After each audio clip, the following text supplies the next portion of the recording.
What's up guys? We're back with another creepy video. In today's video, we are going to talk about 6 paranormal games that you should absolutely not play, but we're still going to talk about it. During this video, please remember I am not condoning this. I do not recommend you play this. I'm begging you to not play these games. Do not play these games. We're just discussing them. They're just interesting. Don't do it. If you have been here before and you just haven't subscribed, go ahead and just do it. Join the Mermaid Gang. If you're new here, join the Mermaid Gang. Everybody here, join the Mermaid Gang. Okay, number 1, the Midnight Game. It is the Midnight Man, and it is his game. I might do a video on the Midnight Man. I haven't even thought about discussing him. If you've never heard of him, wait for that video. Okay, so the Midnight Game is supposed to be actually a pagan ritual that was used as punishment for those who disobeyed the gods. The game itself is easy, but the summoning is complicated, and if you are not someone who follows through with things or doesn't pay close attention to directions, the game is not for you. It's actually not for anybody. Don't do this. So let's read the instructions.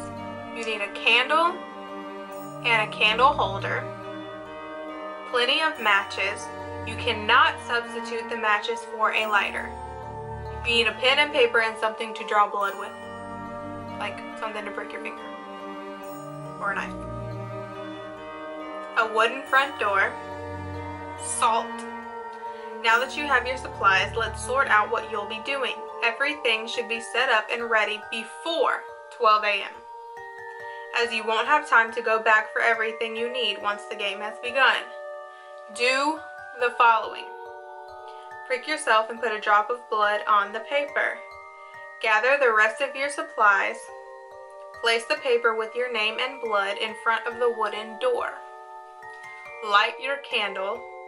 Once it has reached 11:59, set your lit candle next to the paper and begin knocking on your door 22 times, completing the 22nd knock as the clock strikes midnight. After the 22nd knock, open your door, blow out your candle, close your door, and immediately relight your candle. Keep doing this until 3:33 a.m. That's a long time to be doing something. That's like a long time. I thought you said the Midnight Man. Ain't nobody trying to wait till 3:33. Like I said, the game itself is fairly simple, or so it seems. During the course of the game, be mindful of the following. Do not stay in one place for longer than a few seconds at most, or else he will catch you. Do not taunt him. If your candle goes out and you are unable to relight it within about 15 seconds, stop what you are doing, draw a circle of salt around you, and do not move until 3:33. So don't move for 3.5 hours. Do not leave your house until the game has ended. Even if you aren't sure if the summoning worked, follow the rules until 3:33, just to be safe. Do not go to sleep. Do not turn on any lights or electronics. Your candle is the only light source allowed. You'll know when he's near, as you'll feel panic, dread, hear voices, see movement out of the corner of your eye, hear knocks and thuds throughout the house, etc. Long story short, don't let him catch you.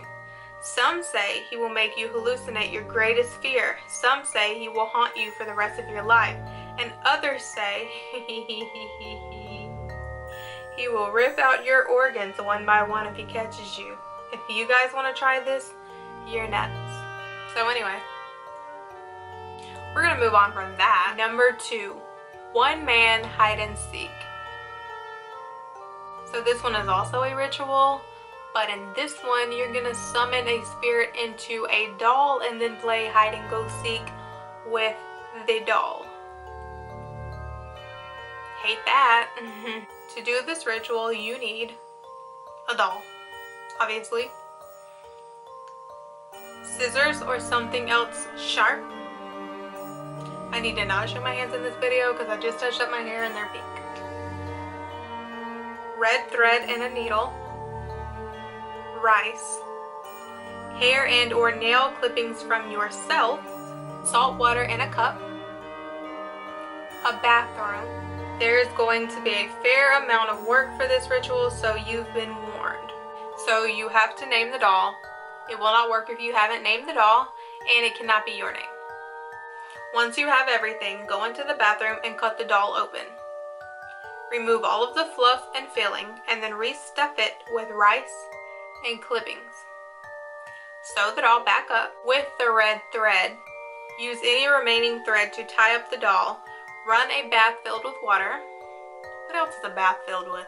Put the doll on the sink counter and go to your hiding spot. Place the cup of salt water and the sharp object on the floor of your hiding spot. Once the time reaches 3 a.m., you don't have to be in the same room as the doll for this. Tell the doll, call it its name, is it, 3 times. Go into the bathroom, put the doll into the water-filled tub, and then turn off all the lights in your house. After you've done that, go to your hiding spot, turn on your TV, close your eyes, count to 10, then pick up the sharp object and go back into the bathroom. The doll should still be there. Say to the doll, "I found you," and say her name. After you say this, you stab the doll with the sharp object, place the doll back onto the counter, and run back to your hiding place. Do not take the sharp object back after you have stabbed the doll. This is intense. Now that you're in your hiding spot, remain silent. If anything happens to your TV, flickering images, turning itself off, that means the spirit and doll is near. After you've hidden for a bit, you have to take half or as much as you can of the salt water into your mouth. Don't swallow it, just hold it in your mouth. Yeah, don't swallow it, you'll puke. Once you have found the doll, hopefully still in the bathroom, you have to pour the rest of the salt water onto it. Spit the water in your mouth onto it and tell it, "I win," 3 times. This ends the game. Once the game has ended, dry the doll and burn it. If there are any remains of the doll left, put salt on it and discard it far away. Some things to keep in mind during the game. If you have your phone, keep it on Do Not Disturb and have the brightness at its lowest. Do not use your phone unless you need to call for help. Try to stay calm and silent, especially if you think it's in the room with you. Try to keep all the doors unlocked in case you need to run away at any time. This is only an emergency resort. Try not to leave the house at any point during the game. Keep some natural salt with you and line the door to the room you're in. Keep some religious tools with you if it makes you feel safer. Try not to hide in any places you could get stuck or cornered. And above all, use your common sense. Try to ask some friends or even neighbors to keep an eye out for anything suspicious while you're doing this game. Tell them a time to expect the lights to come back on, what to do if they haven't heard from you for a while, etc. If I gotta do all that, I'm not playing a game. If I have to tell my neighbors to check on me, I don't need to be playing that game. So this game is similar to One Man Hide and Go Seek. It's called Dry Bones. Only, instead of summoning a spirit, you're summoning a demon. It also has similarities to the Midnight Man game, so you're gonna need like candles and matches and whatnot. The summoning process for this one is simple. You begin by turning off all of your lights, light your candle, and go into your bathroom or any room with a mirror at 12:01. We're going to go a little Bloody Mary now. You're going to stare at your reflection until you can feel a presence in the mirror. Once you know there's something other than yourself in that mirror, you're going to do the dumbest thing known to mankind. You're going to tell it, "I acknowledge your presence," and welcome it for a game of hide and seek until 3 a.m. After the last word has been spoken, you're going to grab your shit, hopefully there's none in your pants, and run. Try to be as quiet as possible while you find your hiding spot. It must be a good hiding spot, as your very life and soul is on the line here. If this demon catches you, I picture your house would look like a real-life Doom level. You may want to have Doom Guy on speed dial. Anyway, if you miraculously don't get caught by 3 a.m., go to the biggest room in your house and announce that the game is now ended and whatever monstrosity you brought into your home is no longer welcome and must leave. You'll most likely hear it before it leaves, so don't jump when you hear something right behind you.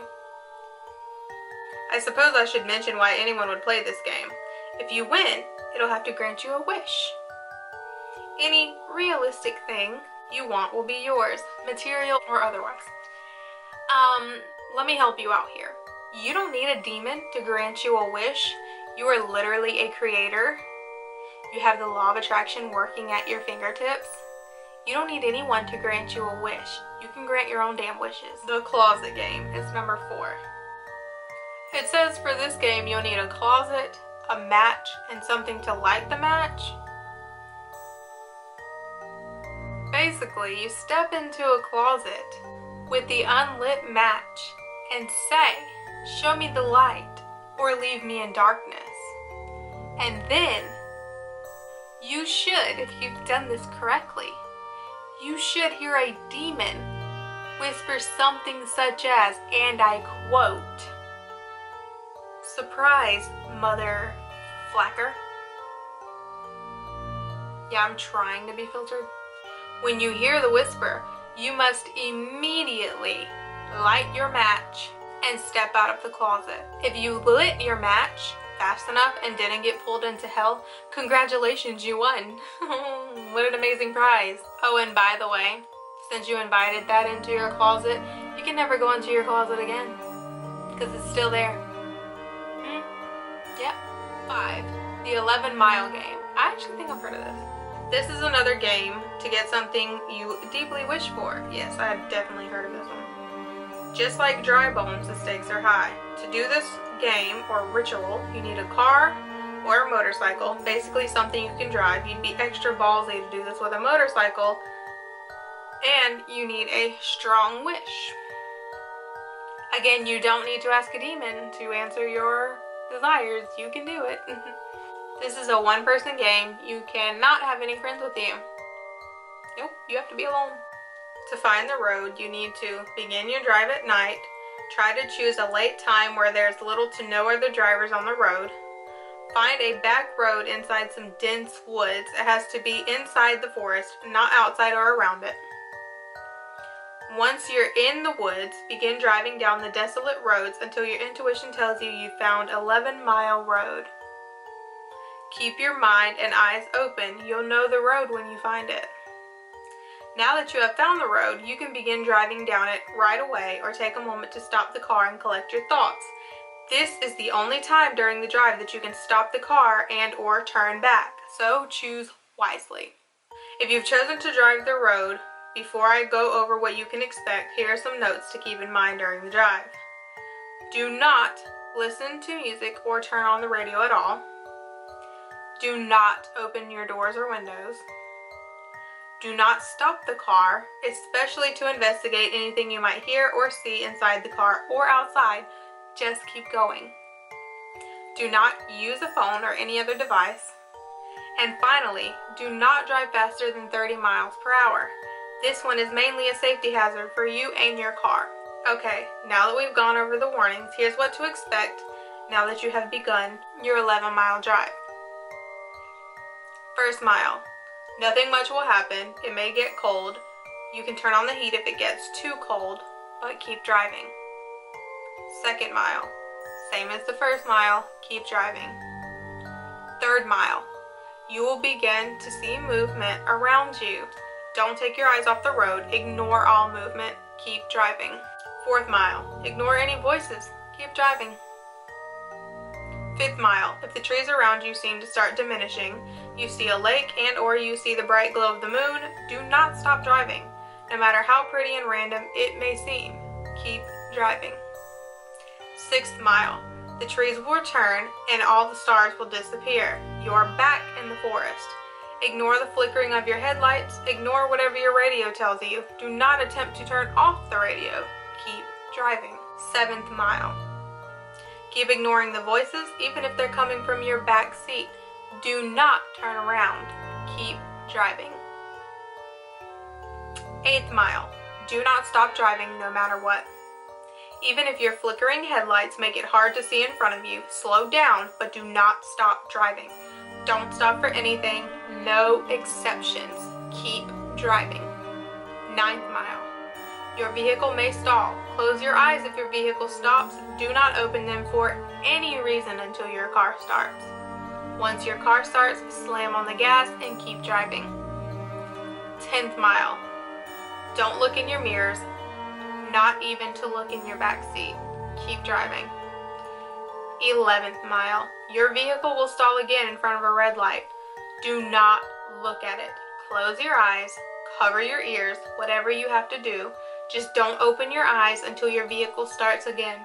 Ignore the voices, ignore whatever is grabbing you, ignore everything no matter what. Once your car starts, keep driving a little further. Continue driving further until you reach the dead end up ahead. Here is where you make your wish. Don't just wish for it, envision it. That's literally the law of attraction, bro.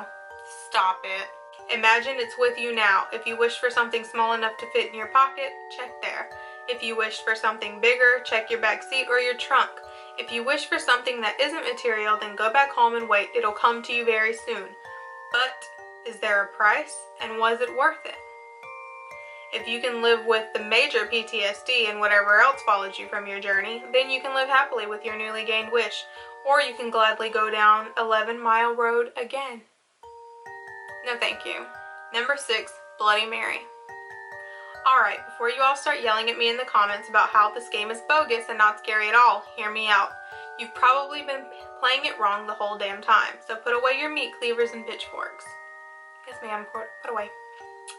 Bloody Mary has become popular amongst young people due to shows such as Supernatural, movies, and stories throughout modern culture. But originally, Bloody Mary wasn't summoned for the purpose of eye gouging or other bloody reasons.